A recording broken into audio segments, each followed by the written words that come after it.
If you're looking to stop recurring charges on your Spotify account, follow these simple steps to manage your subscription effectively. This guide will help you cancel your subscription and avoid any future charges. Step 1. Log into your account. Visit the Spotify website and log into your account using your username and password. Make sure you are using the account that has the subscription you want to cancel. Step 2. Access your account settings. Once logged in, click on your profile picture in the top right corner of the page. From the drop-down menu, select Account to access your account settings.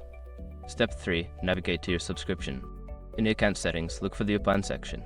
Here, you will see details about your current subscription plan and options to manage it. Step 4. Cancel your subscription. Click on the option that says Change Plan or Cancel Premium. Follow the prompts to confirm your cancellation. Make sure to read any information provided about the cancellation process. Step 5. Verify cancellation. Before filing a refund or dispute, use the issue.com link in the description to open the refund dispute deadline calculator and confirm your deadline. By following these steps, you can effectively stop recurring charges on your Spotify account. If you have any further questions or need assistance, consider reaching out to Spotify's customer support for help.